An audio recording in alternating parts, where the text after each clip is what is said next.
8월 27일 월요일 인천일보 백초 브리핑 시작합니다. 해양도시 인천을 뒷받침할 국회 농림축산식품해양수산위원이 단 한 명도 없습니다. 자칫 부산과 광양 중심의 이른바 투포트 항만 정책이 고착화하는 것 아니냐는 우려가 높습니다. 도심 속 전투비행장 이전이 표류하면서 수원, 화성 등 군공항 인근 주민들이 수십 년째 고통을 겪고 있습니다. 국방부와 지자체가 따로 움직이면서 합리적인 해결책이 나오지 않고 있습니다. 박남춘 인천시장과 여야 인천 국회의원 13명 전원이 잠시 후 국회에서 여야정 정책 간담회를 갖습니다. 민선 7기 들어 처음 열리는 자리인데 인천 현안 해결을 위한 예산 확보와 정책 지원 방안이 논의됩니다. 경기도의회가 무상교복 지급 방식 논란을 매듭짓기 위해 공청회를 열었지만 이견만 확인했습니다. 학부모 단체와 교복업체들은 현물 또는 현금 두 가지 방식을 놓고 각자 주장만 되풀이하며 평행선을 달렸습니다. 9명의 사망자를 낸 인천 세일전자 화재 참사는 부실한 소방 교육이 한 요인이었다는 지적입니다. 공장 4층에 비상계단 두 곳이 있지만 직원들은 이런 사실을 전혀 몰랐다고 증언했습니다. 부천 원미을 서른, 수원정 박광원 두 국회의원이 더불어민주당 최고위원에 선출됐습니다. 당권에 도전한 인천 계양을 송영길 의원은 이해찬 의원에게 고배를 마셨지만 2위를 차지하며 정치적 입지를 다졌습니다. 이상 인천일보 백초 브리핑이었습니다.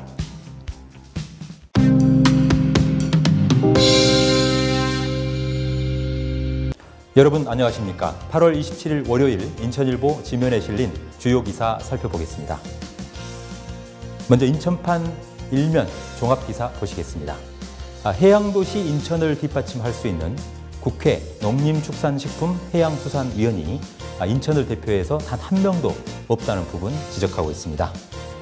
박남춘 인천시 정부 들어서 해사법원 인천 유치에 소극적인 자세를 취하는 것도 해양도시 인천으로 나아가는데 걸림돌이 되고 있다 이렇게 지적을 하고 있는데요. 지금 현재 20대 국회 후반기 각 상임위원회별 배분을 살펴봤더니 농림축산식품해양수산위원회 위원이 모두 19명 정수인데요. 이 가운데 인천 출신 13명의 국회의원 가운데 국회 농해수위에 참여하고 있는 국회의원은 단 한 명도 없는 것으로 나타났다는 부분 지적하고 있습니다. 비례대표 2명을 제외한 국회의원들의 이 국회 농해수위 지역구를 살펴보면 전남이 3명으로 가장 많고요. 경북과 경남, 전북, 충남이 각각 2명씩으로 뒤를 잇고 있습니다. 그리고 서울, 대구, 충북, 강원, 부산, 제주도 각각 1명씩 참여하고 있는데 정작 인천은 한 명도 없어서 이 해양 정책 수립하고 인천을 해양도시로 발전시키기 위한 비전을 제시하는 또 예산을 확보하는 데 있어서 상대적으로 밀릴 수밖에 없는 처지에 놓여 있다. 그렇지만 인천 지역 경제에서 인천 항만이 차지하고 있는 비중은 30% 이상이 돼서 굉장히 필수적인 어떤 분야인데요. 여기에 대한 예산 확보와 정책적인 지원에 굉장히 한계가 노정되고 있다. 이런 내용 보도하고 있습니다. 이어서 경기판 일면과 선면, 종합면 기사 보시겠습니다. 도심 속에 있는 전투 비행장 이전 어떻게 해야 할까요? 지금 상당히 표류하면서 수원, 화성을 비롯한 전국의 군공항 인근에 살고 있는 주민들이 수십 년 동안 고통을 호소하고 있고 사회적 갈등 비용도 초래되고 있다. 이런 내용 지적하고 있습니다. 지금 현재 군공항이 있는 인근 주민들은 전국적으로 모두 1조 원대의 피해보상 청구를 소송을 제기해서 진행이 되고 있는데요. 수원, 화성만 해도요. 이 원고인 수가 58만 7천여 명에 이르고 있고요. 150건의 이 소송을 국가를 상대로 제기하고 있어서 전국에서 두 번째로 분쟁이 가장 큰 것으로 조사가 되고 있습니다. 그렇다면 이처럼 군공항 소음 피해 해결되지 못하는 이유는 무엇일까요? 국방부는 국방부대로 또 해당 군공항이 있는 지자체는 지자체별로 따로 놀고 있기 때문이다. 이 의견들을 좀 한꺼번에 모아서 군공항 이전 사업이 엇박자를 내지 않고 일관되게 추진될 수 있도록 시스템을 갖춰야 된다라는 게 해당 지역 주민들의 한 목소리다. 이렇게 보도하고 있습니다. 이어서 인천판 이면 종합면 기사입니다. 오늘 오전 국회 귀빈 식당에서 박남춘 시장을 비롯해서 시 주요 간부 그리고 인천 지역 출신인 13명의 여야 국회의원이 한자리에 모여서 인천 지역 시정 현안과 내년도 인천 국비 확보 방안에 대해서 머리를 맞댈 예정이라고 하는데요. 지금 현재 인천시가 국회의원들에게 건의할 내용은 새롭게 반영될 사업과 예산 증액을 포함해서 모두 15개가량의 현안을 꼽아놓고 있는 것으로 알려지고 있습니다. 특히 규제 프리존 특별법 규제 완화가 필요하다는 내용, 경인고속도로 지하화에 대한 국가재정사업으로의 전환이 필요하다는 부분, 서울 지하철 2호선을 청라국제도시로 연장하는 방안, 수도권 광역급행철도 조기 건설 등 12개가량의 지역 현안도 대기 중이라고 하는데요.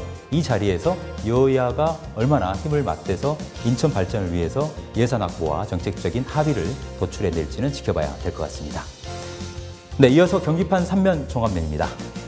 경기도에서 지금 현재 이슈 중에 하나는 무상교복, 내년부터 도입 예정이죠. 무상교복을 어떻게 지급할 것이냐. 한쪽에서는 현금으로 지급해야 한다. 한쪽에서는 현물로 지급해야 한다. 이렇게 논란이 많은데요. 경기도의회가 매듭을 짓기 위해서 지난주 공청회를 열었습니다. 여기에 학부모 단체와 교복 업체들이 다 함께 참여했는데요. 문제는 이 현금으로 지급해야 한다. 또 현물로 지급해야 한다. 이런 서로 맞서는 이견만 확인하면서 팽팽하게 찬반 논란이 일으면서 결론은 내지 못하고 끝났다는 내용인데요. 앞으로 경기도의회는 이번 달 말 개회하는 임시회에서 내년 시행 예정인 무상교복 지급 방식 어떻게 할 건지 결론을 내릴 예정이어서 초미의 관심사가 되고 있다는 내용 싣고 있습니다. 이어서 인천판 19면 사회면 기사 보시겠습니다. 지난주 9명의 사망자를 냈던 인천 남동산단 세일전자 화재 참사 관련한 보도가 눈길을 뜹니다. 근로자들에 대한 부실한 소방교육이 이번 화재 참사를 키운 한 요인으로 지적되고 있다는 내용인데요. 사유는 이렇습니다. 세일전자가 평소에 이 사내 소방교육을 진행을 했다고 하면서 관할 소방서에 소방교육 실적 자료를 제출했는데요. 문제는 당시 화재가 났던 공장 건물 4층에는 비상구 계단이 2개가 있었다고 합니다. 하지만 당시 현장에 있었던 회사 직원 태반은 이 2곳 가운데 한 곳의 존재는 알았지만 나머지 한 곳은 철문으로 닫혀 있어서 존재 자체를 까마득하게 몰랐다고 합니다. 이 때문에 이 화재 참사의 피해가 더 커진 것 아니냐 이런 예측을 해볼 수 있는 대목인데요. 이와 관련해서 수사본부는 이 당시 세일전자가 직원들을 상대로 한 화재 교육을 형식적으로 진행했는지 조사 중이고요. 식당 쪽 비상구에 철제문이 닫혀 있어서 계단인 줄 몰랐을 가능성을 염두에 두고 조사를 벌이고 있다. 이렇게 답했다고 합니다. 이어서 사면 종합면 기사 보시겠습니다. 지난 토요일 집권 여당인 더불어민주당의 전당대회가 열렸었죠. 그런데 이 자리에서 부천 원미의리 지역구인 타선의 서른 의원 그리고 수원 정의 지역구인 재선의 박광원 두 국회의원이 더불어민주당 최고위원회에 선출됐다는 소식 다루고 있습니다. 그리고 더불어서 이번 당권 주자 선거에 나섰던 인천 계양의리 지역구인 사선의 송영길 국회의원이 약 30%의 지지율로 비록 1위를 차지하지 못하고 2위로 석패하긴 했지만 나름대로 정치적인 입지를 다지는데 큰 계기가 됐다. 이렇게 평가하는 기사 다루고 있습니다. 인천일보 주요 기사를 정리해드리는 오늘의 인천일보 여기까지입니다.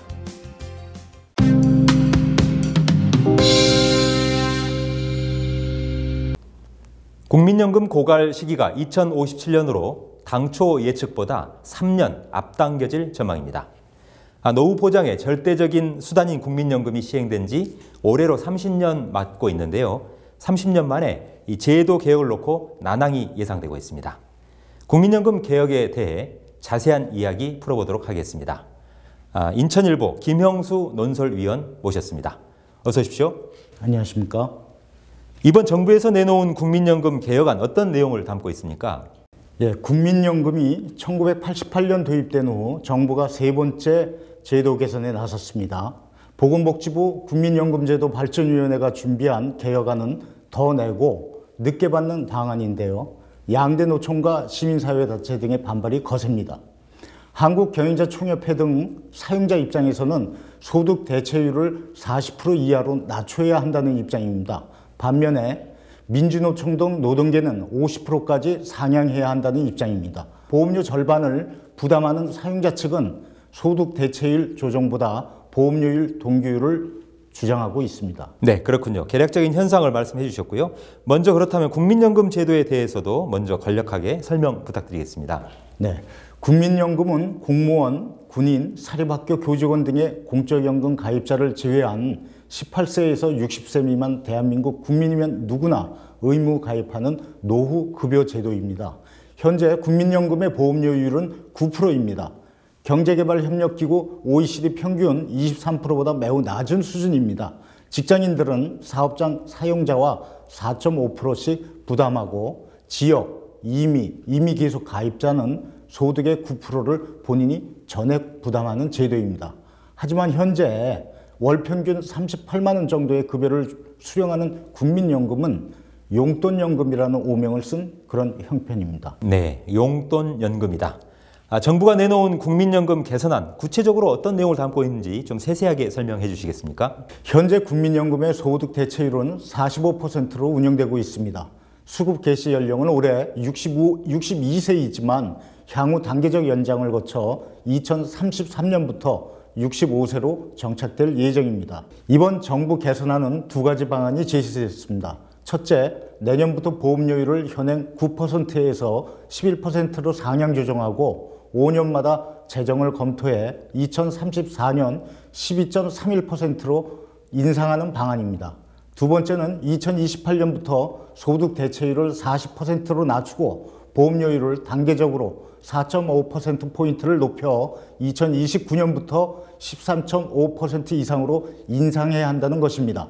수급 개시 연령도 2033년 65세에서 단계적으로 연장해 2043년 67세로 조정하는 방안입니다. 네, 지금 현재까지는 국민연금을 수급할 수 있는 연령이 만 62세지만 2043년부터는 67세로 조정하는 방안도 검토가 되고 있다, 이런 말씀이시군요. 정부가 내놓은 국민연금 개혁안을 놓고 여야 또 보수와 이 진보 간에 갈등이 아주 첨예한 상황이고요. 국민적 합의도 결코 만만치 않은 상황인데요. 결국 쟁점은 뭐라고 보십니까? 우리나라 직장인들의 퇴직 연령은 대략 55세입니다.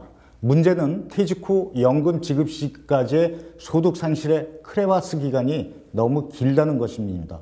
정년 연장 등 연금 지급 시기까지의 장년기 경제적 활동이 필요합니다. 노년기에 들어서기 전 단계의 구직 환경에 대한 정부의 일자리 정책이 확충돼야 합니다. 또 우리나라는 소득 대체율이 상대적으로 매우 낮은 반면에 보험료율은 또 동시에 낮습니다. 소득 대체율이 높아지려면 자연히 보험료율을 인상할 수밖에 없는 실정입니다. 네, 말씀대로 이 소득 대체율은 외국에 비해 상대적으로 낮고 연금 지급 시기는 늦춰진다. 그러면 국민적 합의가 정말 쉽지 않아 보이는데요. 이런 문제를 해결할 방안 뭐 있을까요? 선진국에서는 노후 소득을 보장하는 3층 연금 구조를 활용해 소득 대체율을 90% 이상으로 끌어올리는 국가들도 있습니다. 국가 운영의 국민연금, 회사 또는 근로자가 외부 금융기관을 통해 자금을 운영하는 퇴직연금, 세 번째 개인연금 등 세 가지 연금을 활용하는 것인데요. 우리도 국민연금에만 매달리기에는 노후 경제 상황이 녹록지 않습니다. 3층 노후보장연금 제도를 확산해야 할 시점입니다. 이를 위해 노후소득 보장에 대한 지식과 정보를 청년기부터 제공하고 교육하는 그런 시스템이 절실합니다. 노후 준비는 빠를수록 효과가 나타나기 때문입니다. 네. 그런데 일각에서는요, 이 인구 절벽으로 인해서 기금 고갈 시기가 2050년대 중후반으로 앞당겨질 것이다, 이런 예측도 제기가 되고 있는데요.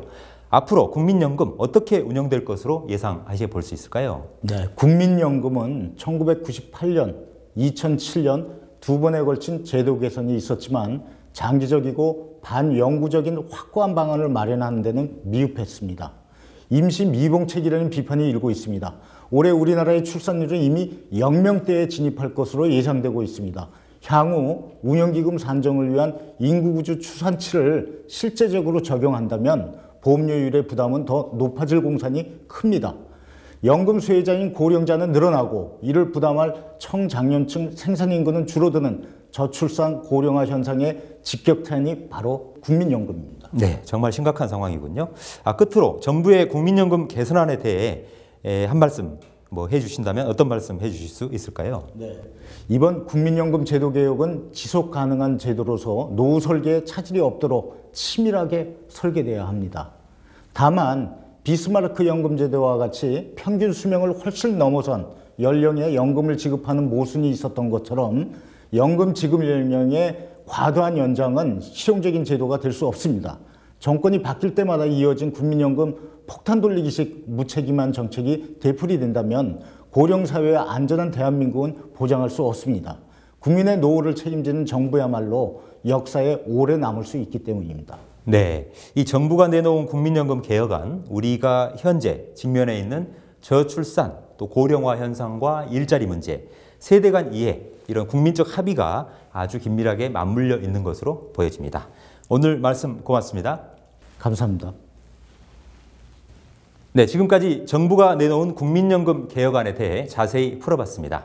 인천일보 김영수 논설위원이었습니다.